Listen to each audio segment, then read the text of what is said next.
How are you? അപ്പോൾ നമ്മളിവിടെ U കെയിൽ എത്തിയിട്ടുണ്ട്. യു കെയിൽ ഹെഡ്ഫോർഡ്ഷെയർ യൂണിവേഴ്സിറ്റിയിലാണ് പഠിക്കാൻ വന്നത്. അപ്പോൾ ഇപ്പോൾ പോകുന്നത് BRP കാർഡ് കളക്ട് ചെയ്യാൻ വേണ്ടി പോവുകയാണ്. BRP കാർഡ് പോസ്റ്റ് ഓഫീസിൽ നിന്നാണ് വാങ്ങുന്നത്. അപ്പോൾ ഇവിടെ അടുത്തുള്ള ഹാറ്റ്ഫീൽഡിലെ ടൗൺ സെൻറ്റർ പോസ്റ്റ് ഓഫീസിലാണ് പോകേണ്ടത്. അപ്പോൾ അവിടെ പോയിട്ട് BRP കാർഡ് കളക്ട് ചെയ്യണം.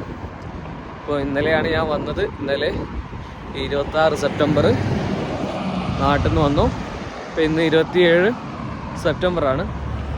BRP കാർഡ് കളക്ട് ചെയ്തിട്ട് വേണം ബാക്കിയുള്ള പരിപാടികളൊക്കെ ചെയ്യാൻ. ഇവിടെ യൂണിവേഴ്സിറ്റിയിലൊന്ന് പോകാനുണ്ട്. ഫേസ് ടു ഫേസ് രജിസ്ട്രേഷൻ ചെയ്യാൻ ഒക്കെ പറഞ്ഞിട്ടുണ്ട്. അപ്പോൾ രജിസ്ട്രേഷൻ പോർട്ടലിലൊക്കെ കംപ്ലീറ്റ് ചെയ്തു. ഇനി ഫേസ് ടു ഫേസ് രജിസ്ട്രേഷൻ ചെയ്യണം. അത്രയും കൂടി ഉള്ള അടുത്ത പരിപാടി. 3 മണിക്കാണ് അതിൻ്റെ സ്ലോട്ട് കൊടുത്തിട്ടുള്ളത്. അപ്പോൾ ഏകദേശം 1:30 മണിയായിട്ടുണ്ട്. അപ്പോൾ ഇനി അവിടെ പോസ്റ്റ് ഓഫീസിൽ പോയിട്ട് BRP കാർഡ് കളക്ട് ചെയ്തിട്ട് വേണം ഇനി യൂണിവേഴ്സിറ്റിയിലൊന്നും പോകാൻ. BRP കളക്ട് ചെയ്യാനും അതേപോലെ തന്നെ യൂണിവേഴ്സിറ്റി പോയിട്ട് ഫേസ് ടു ഫേസ് രജിസ്ട്രേഷൻ ചെയ്യാനൊക്കെ നമ്മുടെ കയ്യിൽ പാസ്പോർട്ട് മാത്രം മതി. പാസ്പോർട്ട് ആയിട്ടാണ് നമ്മൾ എന്താക്കേണ്ടത്, പോസ്റ്റ് ഓഫീസിൽ പോകേണ്ടത്. ആദ്യം പോസ്റ്റ് ഓഫീസിൽ പോയിട്ട് അവിടെയുള്ള നമ്മുടെ BRP കാർഡ് അവിടെ എത്തിയിട്ടുണ്ടാവും. അപ്പോൾ അത് കളക്ട് ചെയ്യാം. അതുകൊണ്ട് അത് രണ്ടും എടുത്തിട്ട് പിന്നെ എന്താക്കുക, യൂണിവേഴ്സിറ്റി പോവാം. യൂണിവേഴ്സിറ്റി പോയി കഴിഞ്ഞാൽ നമുക്ക് അവിടെ ജസ്റ്റ് കാര്യങ്ങളൊക്കെ വിശദീകരിച്ച് തരും. നമുക്ക് സ്ലോട്ട് ബുക്ക് ചെയ്തിട്ടുണ്ടെങ്കിൽ അതിൻ്റെ സ്കാൻ ചെയ്തെടുക്കും. ഒരു സ്കാനർ ഉണ്ടാവും അതിൽ മെയിലിൽ. അപ്പോൾ അത് സ്കാൻ ചെയ്തെടുക്കും.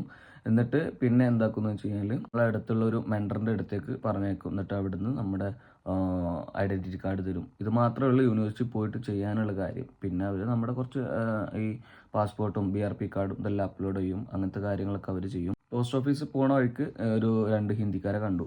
ഹൈദരാബാദിക്കാരായിരുന്നു. അപ്പോൾ അവരോട് സംസാരിച്ചപ്പോൾ അവർ ഹെഡ്ഫോർഡ്ഷെയർ യൂണിവേഴ്സിറ്റിയിൽ തന്നെയാണ് പഠിക്കുന്നത്. പക്ഷേ അവർ രജിസ്ട്രേഷൻ ചെയ്തിട്ടില്ലായിരുന്നു. അപ്പോൾ അതിനൊക്കെ ജസ്റ്റ് ഒന്ന് ഹെൽപ്പ് ചെയ്തു. അപ്പോൾ പെട്ടെന്ന് തന്നെയാണ് ആ സമയത്ത് വെള്ളിയാഴ്ച ആയതുകൊണ്ട് പള്ളിയിൽ പോകുന്നൊക്കെ ആളുകളെ കണ്ടു. അപ്പോൾ അവിടെ അടുത്തുള്ള പള്ളിയിൽ പോയി ജുമ നിസ്കരിച്ചു തിരിച്ചു പോന്നു. ജുമ നിസ്കരിച്ച് ഇറങ്ങുന്ന സ്ഥലത്ത് തന്നെ നമ്മുടെ നാട്ടിലൊക്കെ ഉള്ള പോലെ തന്നെ പിരിവും കാര്യങ്ങളൊക്കെ നടക്കുന്നുണ്ട്.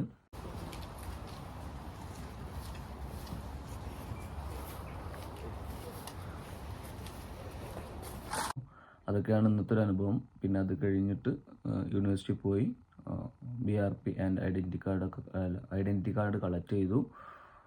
തിരിച്ചു വന്നു റൂമിലേക്ക്.